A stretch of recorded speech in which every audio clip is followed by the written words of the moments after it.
नमस्कार मंडळी, मी ज्योती कपिले. आपल्या सर्वांचं माझ्या यूट्यूब चॅनलमध्ये स्वागत. Welcome back. आज मी आपल्यासाठी घेऊन आले आहे नवशक्ती या वर्तमानपत्रातील मोगरा फुलेला या सत्रातील लेख. शीर्षक आहे स्मरणमणी. लेखिका आणि अभिवाचन ज्योती कपिले. स्मरणमणी. आपल्या प्रियजनांचा दुरावा आपण कधीच सहन करू शकत नाही. काळ सरतो, तो सल कमी होत जातो, परंतु आपण ती घटना कधीच विसरू शकत नाही. अचानक कुठे खट्ट होतं आणि दुःखाचे हतबलतेचे स्मरणमणी डोळ्यातून अविरतपणे वाहू लागतात. आपल्याला जीवनात अनेक प्रसंगांना सामोरे जाणं सहजतेनं जमतं, पण जेव्हा आपले प्रियजन आपल्याला सोडून जातात ते दुःख फारच हृदयदावक असतं. त्या आठवणी आपण विसरू म्हणता विसरू शकत नाही. पितृपक्ष आला आणि त्या दिवंगत प्रियजनांच्या मला सोडून गेलेल्या क्षणाच्या आठवणी पुन्हा ताज्या झाल्या. मला आठवते, मी 4थीत असावी. नवरात्रीच्या दुसऱ्या माळेला सकाळीच माझे आजोबा वारले. त्या दिवशी माझी 6वी परीक्षा होती, त्यामुळे घरच्यांनी मला शाळेत पाठवून दिलं. शाळेत जाताना घरासमोर खूप गर्दी होती. संध्याकाळी शाळेतून येताना बघितलं तर काय, आजोबांना अंत्यक्रियेसाठी नेलं होतं. घर सुनं झालं होतं. जी पणजी वयाच्या 90 वर्षापर्यंत जगली. तशी ती निरोगी होती. शिवाय माझ्या डॉक्टर काकांमुळे तिची तब्येत शेवटपर्यंत ठणठणीत होती.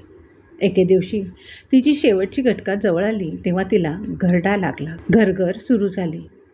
पण माझे डॉक्टर काका आपल्या लाडक्या आजीच्या प्रेमापोटी तिला बरं वाटावं म्हणून त्या घरघरीला आपल्या आजीच्या घशातील कप समजून तिच्या गळ्यात नळी टाकून तो काढण्याचा प्रयत्न करत होते. माझी आजी त्यांना समजवत होती, पण काका मुळीच काही ऐकण्याच्या मनस्थितीत नव्हते आणि मी आजीच्या शेजारी बसून ते दृश्य श्वास रोखून बघत होते. आज मला नवल वाटतं की तेव्हा मला तू इकडे आजारी माणसाजवळ का बसली, घाबरशील असं कोणीही कधीही म्हटलेलं मला आठवत नाही. गंभीर आजारी असलेल्या व्यक्तीसाठी घरात शिवलेला मृताचा 11वा अध्याय वाचला जायचा. घरातील सर्व लहान थोर मंडळींना ओम नमो शिवायचा जप करायला सांगितलं जायचं. म्हणजे एकतर आजारी व्यक्ती बरी तरी होईल किंवा त्यांचा तो अखेरचा प्रवास त्याला सुसह्य तरी होईल ही त्यामागे धारणा होती. माझ्या लहानपणी आम्ही नाशिकला एका मोठ्या गल्लीत राहायचो, त्यामुळे सर्वसाधारणपणे 8-15 दिवसांनी कोणीतरी मरण पावायचं आणि आम्ही वरून आमच्या गॅलरीतून त्याची अंत्यक्रिया बघत राहायचो. एकीकडे भीती असायची, एकीकडे कुतूहल असायचं, सभोवताली आक्रोश असायचा, पण तरीही ते सर्व सोपस्कार आम्ही बघत राहायचो. एकदा गल्लीत एका माणसाची बायको वारली. ती सवाष्ण गेली म्हणून तिच्या प्रेताला सजवून पाठवलं गेलं, पण त्याचवेळी तिचा हळदीचा हात तिच्या नवऱ्याच्या पाठी ठेवला गेला. का? तर त्याला परत लग्न करता यावं म्हणून. अर्थात या सर्व गोष्टी माझ्या कानावर पडत गेल्या. त्याचं कारण म्हणजे मी आजीचं शेपूट होते. मी सतत तिच्या मागे मागे असायची आणि मग हेही समजलं की पुरुष आधी गेला तर त्याच्या बायकोच्या पाठीवर कोणी नवऱ्याचा हळदीचा हात ठेवत नसत. ती स्त्री लग्न करणार नाही हे जणू गृहीतच धरलं जायचं. अर्थात आजही परिस्थिती फारशी बदललेली आहे असं मुळीच नाही. शिवाय त्या मरण पावलेल्या नवऱ्यासाठी शोक करणाऱ्या बायकोचे सर्व सौभाग्य अलंकार मात्र इतर बायका जबरदस्तीने काढून घेत तिच्या बांगड्या तिचे हात दगडावर भिंतीवर आपट्याला लावून फोडत असत. हे सर्व बघून मला एकीकडे भीती वाटायची तर एकीकडे त्या विचित्र प्रथेबाबत राग संतापही असायचा. हा स्त्री पुरुष मरणातील विषमभाव आजही मला अस्वस्थ करत आहे. मात्र त्यावेळेस मनात दाबून ठेवलेलं माझं दुःख, वेदना, विचार आज मी व्यक्त करायला शिकले आहे. एके दिवशी माझ्या आत्तेभावाचं लग्न होतं. आम्ही सगळे काकांबरोबर लग्नाला जाणार होतो. त्यानुसार मी डोंबिवलीवरून कळव्याला काकाच्या घरी गेले. तिकडे बिल्डिंगखाली बरीच मंडळी जमलेली होती. ते सुतकी वातावरण लक्षात आलं, पण मी तिकडे दुर्लक्ष करून काकाच्या घरासमोर पोहोचले आणि बघते तर काय, हॉलमध्ये माझ्या आजीचा मृतदेह शेवटच्या दर्शनासाठी ठेवला होता. हार्ट अटॅकमुळे तिचा बसल्या जागी मृत्यू झालेला. तिचं अंतिम दर्शन घेताना मला ती 8 दिवसापूर्वीच माझ्या घरी राहायला आली होती ते आठवलं. माझा संसार बघून ती आनंदली होती. मात्र कदाचित त्यामुळे असेल तिला आजोबांची आठवण झाली असावी. ती मला म्हणाली होती, ज्योती, तुझ्या आजोबांना जाऊन 14 वर्ष झालेत. माझा वनवास संपला आता. माझी कातडी कशी हाडापासून सुटली. मी आता लवकरच त्यांच्याकडे जाईन. मी तेव्हा व्याकुळ होऊन आजीला म्हटलं, तुला काही नाही होणार, अजून तुला खूप जगायचं आहे. तेव्हा ती फक्त हसली होती. मात्र ती मला तिच्या जाण्याबद्दल सांगून गेली होती, पण मला ते समजलं नाही. कारण आपले जिवलग आपल्याला सोडून जाऊ शकतात हा विचारही आपण करत नसतो. मला मुलीच्या पाठीवर 2 वर्षांनी श्रावणाच्या पहिल्या सोमवारी मुलगा झाला. तो नाजूक, सुंदर, गुलाबी, गव्हाळ रंगाचा मुलगा बघून सासरी माहेरी सगळे खुश झाले.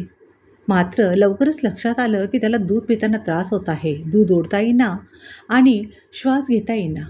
हळूहळू ते गुलाबी बाळ निळं पडू लागलं. बाळाला जन्मजात हृदयाचा विकार होता. हृदयाला होल होतं.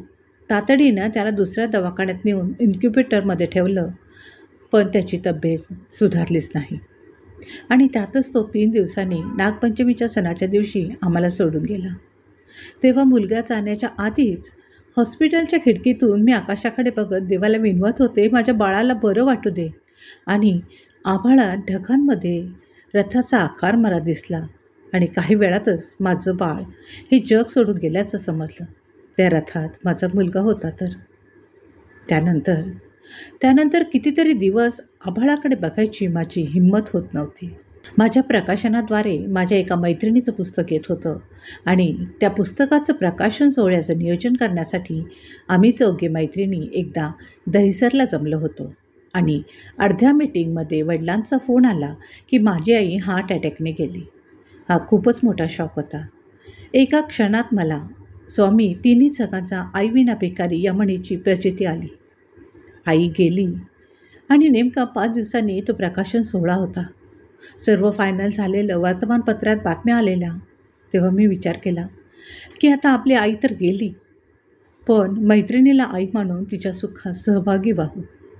मग छातीवर दगड ठेवून मी प्रकाशन सोहळ्यासाठी नाशिकवरून मुंबईला आले आणि प्रकाशनाचा कार्यक्रम आटपून परत नाशिकला आईचे दिवस करायला गेले.